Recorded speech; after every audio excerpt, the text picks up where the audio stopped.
வணக்கம்டா விஜய பிரபாகரன் அவர்களே. நீ விஜய பிரபாகரன் இல்ல, விஜயகாந்த் விதைத்த வீணா போன பிரபாகரன் நீ. இப்படி வெக்கமே இல்லாம சொல்ற. அதாவது இவர் என்ன சொல்ல வர்றாருனாக்கா, துரோகிகளுடன் ஆட்சி அமைக்க வாழ்த்துக்கள் விஜய் அண்ணாவான். ஏண்டா எச்ச செல்லா காசை, நீங்க கூட்டணி போகும்போது அதே காங்கிரஸ் திமுக தானே இருந்துச்சு. அந்த கூட்டணியோட அதே துரோகிகளோட நீங்க போய் கூட்டணி நின்னீங்களே, அது தெரியலையா துரோகன்னு? உங்களுக்குலாம் அரசியல் தெரியுமா? டேய் போடா பிரபாகரன், நீ வேற ஏன்டா வாங்கிக்கிறீங்க? அனைவருக்கும் எனது வணக்கம். இந்த வீடியோ பாருங்கள். ஒரு எச்சவத்த வீடியோ போட்டிருக்கான். யாரை பற்றி? கேப்டன் குடும்பத்தை பற்றியும் இளைய கேப்டனை பற்றியும் ஒரு வீடியோ ஒன்று போட்டிருக்கான். துரோகிகளோட கூட்டணி போகாதன்னு சொல்லி அவர் சொன்னார் அப்படின்னு சொல்லிட்டு. புரியுதா? ஒரு விஷயம் நல்லா தெளிவாக புரிஞ்சுக்கடா. நீ எல்லாம் கேப்டன் குடும்பத்தை பற்றியோ எதை பற்றியுமே பேசுறதுக்கு உனக்கெல்லாம் அருகதை இல்லைடா. நீ எல்லாம் உங்ககிட்ட என்ன மயிருக்குடா அவர் வாங்கி கட்டிக்கணும்? ஏண்டா அவர் கால் நகத்துக்கு பொறுவையாடா. நீ எல்லாம் சும்மா ஒரு மொபைலை வச்சுக்கிட்டு உன் முகரையை பார்த்தாலே தெரியுது ரோட்டோரம் பிச்சை எடுக்கிற நாயின்னு சொல்லிட்டு. எதுக்குடா உனக்கெல்லாம் இந்த வீராப்பு பேச்சு? ஏண்டா போன வட்டியும் உனக்கு வீடியோ போட்டிருக்கேன். நீ பேசும்போது அதான் இந்த கழகத்தில் இருக்கிறவங்க அத்தனை பேருமே தற்கொலையினால் தான்டா விஜய்னால முன்னேற முடியலை. விஜய் ஒன்றே ஒன்று மட்டும் புரிஞ்சுக்கணும். ஒன்றா மாதிரி நாய்களுக்கெல்லாம் ஒரே ஒரு லெட்டர் மட்டும் இருந்தாலும் போடணும். என்னன்னு கேட்டிங்கன்னா, ஒரு அறிக்கையே வேணும். நாலேஜ் இல்லாமல் எந்த பயனும் யாரையும் பற்றி பேசக்கூடாதுன்னு ஒரு அறிக்கை விட்டான்னு வச்சுக்க. நீ எல்லாம் மூடிக்கிட்டு இருப்படா 5 துவாரத்தையும். பொறுக்கி நாய என்னமா அவரை பற்றி நீ தரக்குறவா பேசுகிற? ஏன்னா நாய ஒரே அரசியலை விட்டுறா. அரசியலுங்கிற சாக்கடைங்கிறது இப்போ தெரிஞ்சு போச்சுடா.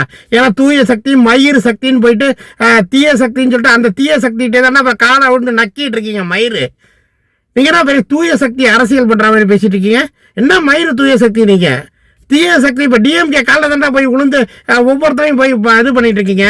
முஸ்லீம் லீக்லேருந்து விசிக்கிலேருந்து ஒருத்தரையும் விட்றீங்களா? எல்லா பேரையும் போய் காலில் விழுந்து நக்கிட்டுலடா பதவி கேட்டுட்டு இருக்கீங்க. அப்படியானா உங்களுக்கு பதவி சகம் கேட்குது?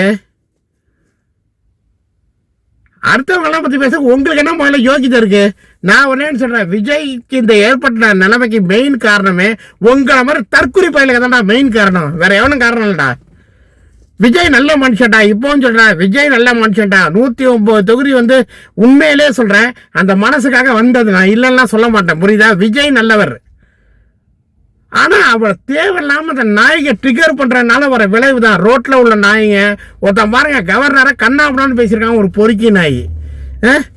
ஏடா கஷ்டப்பட்டு உழைச்சி வர ஒருத்தன் அவனை சும்மா, அதாவது ரசிகருங்கிற முறையில் குருட்டு போயிடலாம் இருக்காதிங்கடா. முதல்ல ரசிகர் தொண்டன்னா எப்படி இருக்குன்னு கேட்டிங்கன்னா, ஒரு தலைவன் முன்னேறி போகிறதுக்கு நம்ம அடங்கி இருந்தாதான்டா அவன் முன்னேற முடியும். முதல்ல அவன் அடுத்த ஸ்டெப் எல்லாம் எடுத்துகிட்டு அவன் போக முடியும் முன்னாடி. நீங்கள் போடுற வீடியோலேயே பாதி விஜயை காலி பண்ணிடுவானுங்க போல இருக்கு. ஏடா ஒரு ஆட்சி அமைக்க போகிறவன் உசுரை கையில் பிடிச்சிக்கிட்டு இத்தனை சீட்டை வாங்கிட்டு யாரை போய் பார்க்கலாம் என்ன போய் பார்க்கலாம்னு சொல்லிட்டு பேசும்போது ஒருத்தன் போடுறான் விசிகா திரும்பவனுக்கு என்ன கொழுப்பு இருக்க மாதிரி. போய் உட்கார்றவன் தானே அதோட வழி தெரியும். ஒரு அமைச்சரை போய் உட்காரணுங்கும் போது ஒரு முதலமைச்சர் பதவி இருக்கிறவங்க என்ன கஷ்டப்படுறாங்கிறது விஜய்க்கு மட்டும் தானே தெரியும். உங்களுக்கெல்லாம் பயிரே தெரியும். ஒரு மொபைலை வச்சுட்டு தற்கொலை நாய்களா நீங்கள் கம்முன்னு இருக்கடா. விஜய் முதலமைச்சர் ஆயிடுவாரா?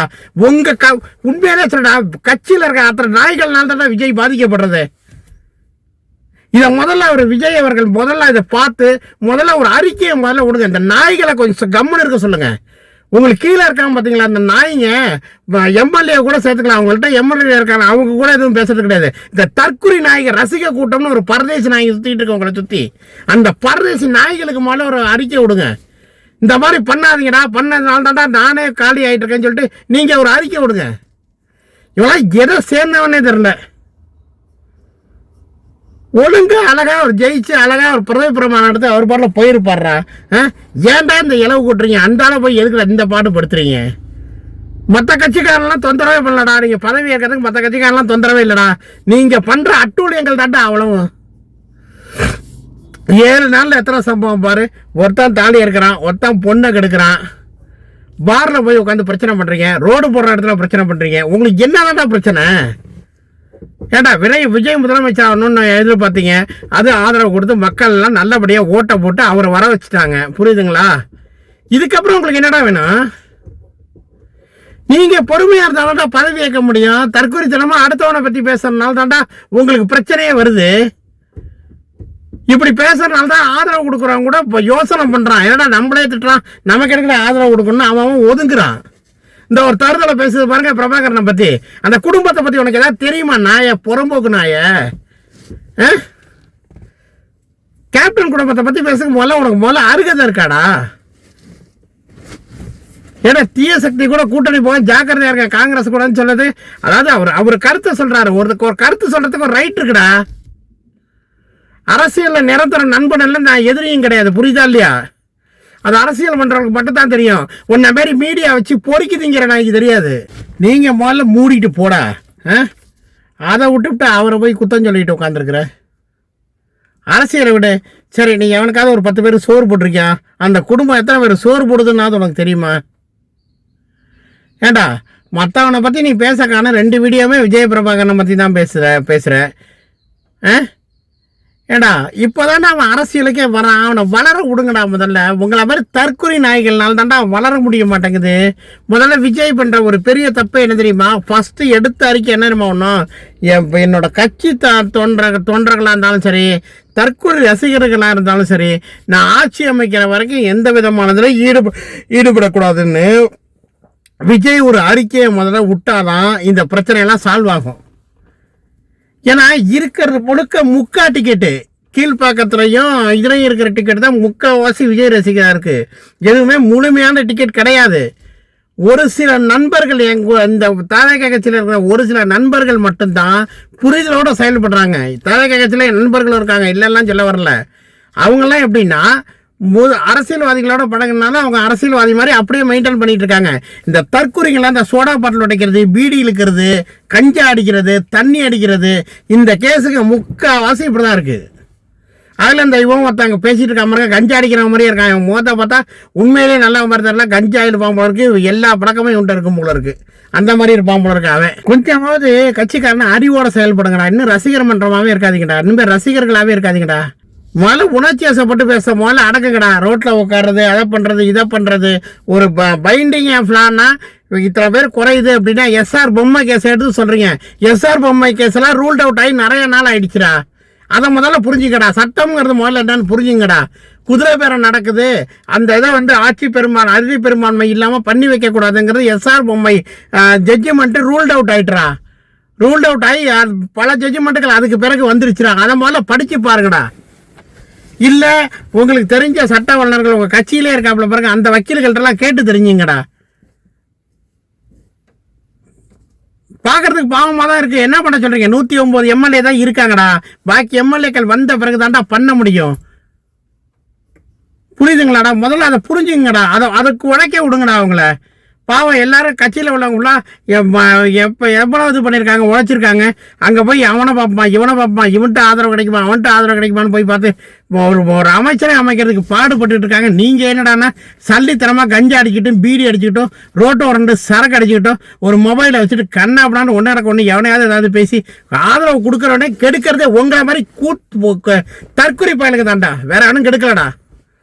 ஏன்னா அழகா இருந்தாலும் ஆட்சியை வச்சு நிம்மதியாவது ஏதாவது பண்ணுமேன்னு மக்களுக்கு நல்லது பண்ணுறது கெடுக்கிறதே உங்களை மாதிரி தற்கொலை கூட்டங்கள்டா. நீங்களாம் ரசிகர்லடா. எங்கேயா வந்து சேர்றீங்க விஜய்க்குன்னு? ஒரு மெச்சூரிட்டியில் பொறுக்கித்தனமாக போயிட்டு ஒன்று கிடக்க ஒன்று பண்ணிட்டு அவர் அரியணை ஏறதையும் நீ கெடுக்கிறதே அவரை சேர்ந்தவன் தாண்டா கெடுக்குறீங்க. அரசியல் கூட்டம் ஒரு பக்கம் அவர்கிட்ட தனியாக அது ஒரு நல்லபடியாக போயிட்டுருக்கு.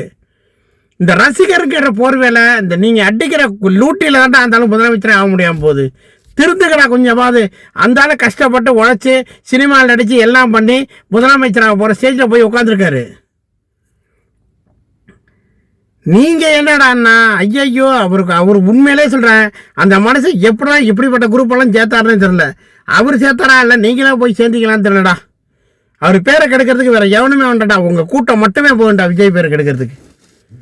கொஞ்சம் நீங்கள் அடங்குங்கடா தயவுசெய்து. நீங்கள் அடங்குனீங்கனாலே விஜய் முதலமைச்சர் ஆயிடுவாரா.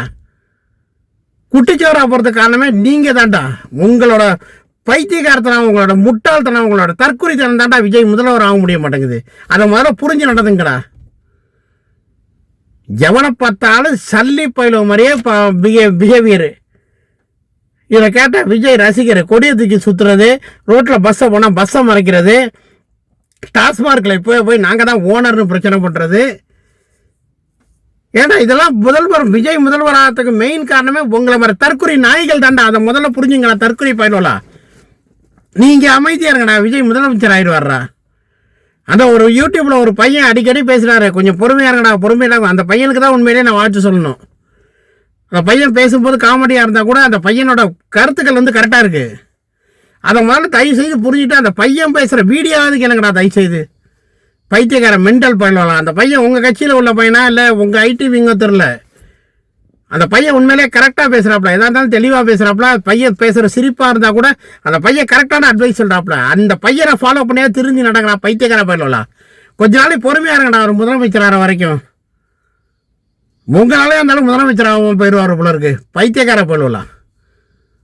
தற்கொலை ரசிகர்கள் இவனெல்லாம் ரசிகர்களா? நீங்களாம் அடுத்தவங்க குடி வெட்டி புதைக்க வந்தவனுங்கடா. உங்களை போய் ரசிகர்னு சொல்லிட்டு பாவண்டா அந்த மனுஷன். கொஞ்சமாவது அந்த மனுஷன் தூங்க விடுங்க, சாப்பிட விடுங்க, பதவியில் உட்காரத்துக்கு கொடுங்கடா. உங்கள் தற்கொலைனாலே அதெல்லாம் வீணாக போயிட்டு இருக்கடா. நன்றி, வணக்கம். இந்த வீடியோ உங்களுக்கு பிடிச்சிருந்ததுன்னா லைக் பண்ணுங்க, ஷேர் பண்ணுங்க, கமெண்ட் பண்ணுங்க, சப்ஸ்கிரைப் பண்ணுங்க அண்ட் பக்கத்துல இருக்க பெல் ஐகானை கிளிக் பண்ணுங்க. Bye by.